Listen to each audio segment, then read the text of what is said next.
I want to talk about a dream I had a few nights back. I love relating dreams. I place importance in dreams. It was one morning I woke up, and it was like 6:30. I woke up, and my alarm was set to go off at 7:15. So I wake up at 6:30, do my usual. I urinate, and I come back to bed, and I'm like, oh great, I'm gonna lay here for 45 minutes, and I'm gonna lay here awake until my alarm goes off. And I was laying there, thinking, I'm not gonna be able to go back to sleep. This is it. I was pulling the blankets up. I remember pulling the blankets up kind of close to my face, and next thing I know, I was at my cabin. My dad's side of the family's had a cabin up north of here in Lansing County for about 100 years now.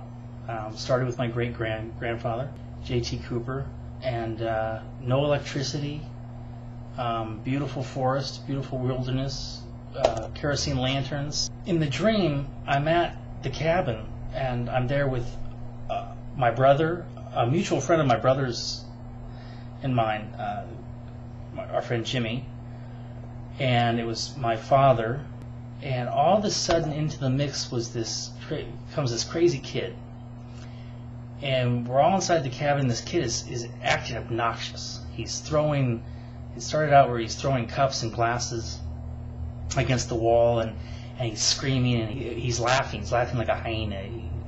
He's going,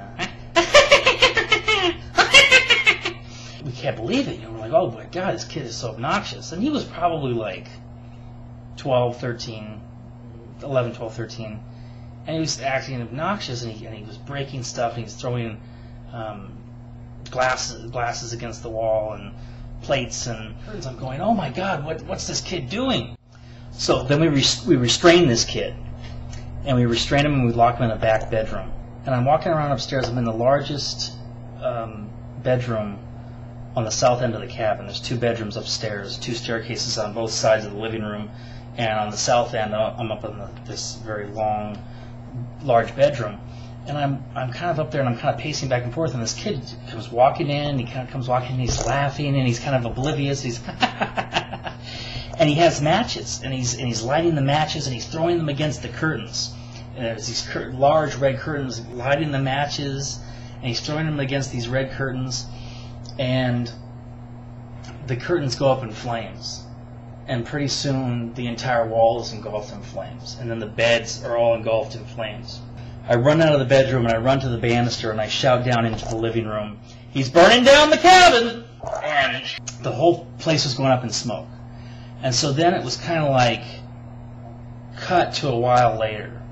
I'm lying on the couch, and my dad and my brother are sitting on either side of me, and they're both consoling me. I feel bad that this kid burned down 2 ends of the cabin. At this point in time, both bedrooms had been burnt down, and I'm like, oh my God, what is going on? Where did this psycho kid come from?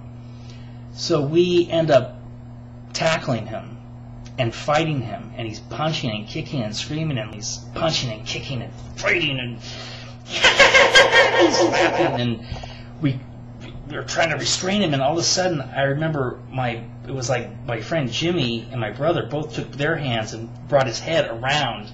His brain was exposed, and there was this goopy stuff, and we were pulling out this goop from the back of his head, and then my hands were covered in the slime, and I go, oh, and I was just disgusted, and I wanted to get the slime off of me.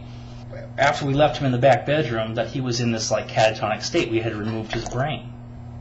A little while later, Jimmy and I were standing in the living room, and my brother's sitting over on this side, my dad's sitting in the Barca lounge over here, and this kid comes out, and he's kind of like, he's kind of mumbling to himself, and he's kind of talking to himself and kind of whispering, and his eyes are very wide, and it's like he's on the verge of saying something, but he's kind of looking through everybody, and he sits in a chair, and his eyes slowly start to turn around in his head. They slowly start to turn.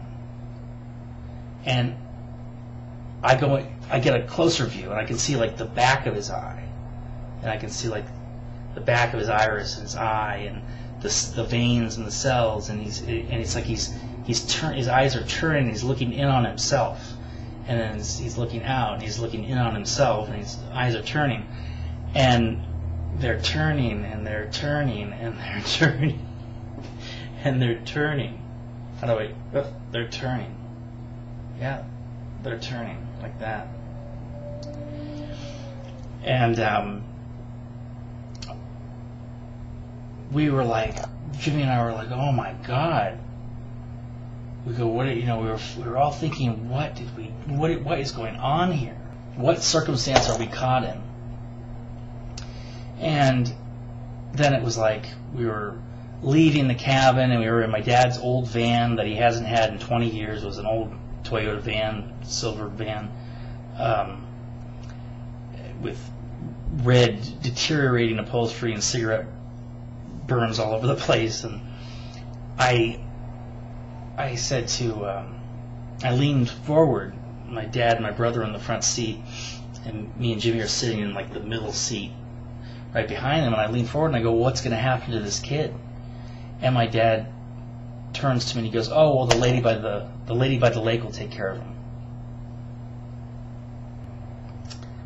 And it was kind of known that we had pretty much murdered him, pretty much killed him, but that he was still kind of sort of living in some kind of other world, bizarre form of catatonia, other dimension. And so then, to my utter amazement, I wake up, and I wake up and I'm thinking, oh my God, my alarm must have not gone off. I must have forgotten to set it.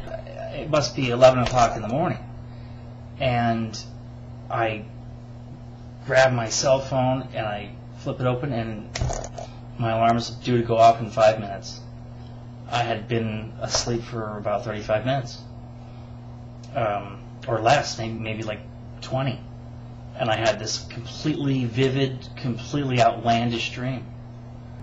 So if you have any dreams, any dreams that you'd like to share, I love hearing other people's dreams. Feel free to share. By all means, post a video response, or leave a little comment about your dreams.